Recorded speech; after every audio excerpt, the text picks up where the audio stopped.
আল্লাহ তাআলা বান্দাকে বলতেছে, হে বান্দা তুমি আমার কাছে কি চাও? তখন আমরা আল্লাহ তাআলার কাছে বলতেছি, হে আল্লাহ আমাকে ইহদিনাস সিরাতাল মুস্তাকিমের পথ দেখান। ইহদিনাস সিরাতাল মুস্তাকিমের পথ আমাকে দান করুন। তখন আল্লাহ তাআলা বলতেছেন, আসলে কি তুমি ইহদিনাস সিরাতাল মুস্তাকিমের উপর চাও? তখন আমরা বলতেছি, হে আল্লাহ অবশ্যই চাই।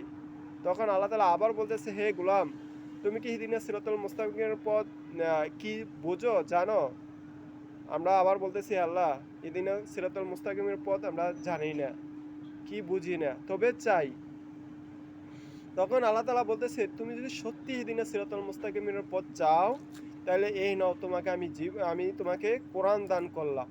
তুমি যদি এই কোরআনের দ্বারা জীবন গঠন করতে পারো, তুমি যদি এই কোরআন দ্বারা তোমার জীবনকে পরিবর্তন করতে পারো, এই কোরআনকে তুমি মেনে চলো, তুমি কখনো লাঞ্ছিত হবে না, অবহেলিত হবে না, পথভ্রষ্ট হবে না, তুমি সম্মানিত হবে, তোমার কোনো টেনশন থাকবে না, তুমি আখিরাত আর দুনিয়া সব জায়গায় সম্মানিত হবে।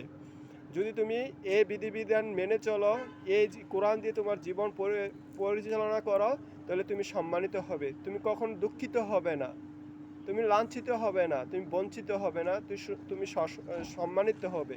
তাই আসুন আল্লাহ তাআলা আমাদেরকে যে কোরআন দিছে, এই কোরআন দিয়ে আমরা পথ চলার চেষ্টা করি, কোরআনের পরতে পরতে যে বিধিবিধান দিয়েছে এটি মেনে চলার চেষ্টা করি। আল্লাহ তাআলা আমাদেরকে কবুল করুক। আসসালামু আলাইকুম ওয়া রাহমাতুল্লাহ।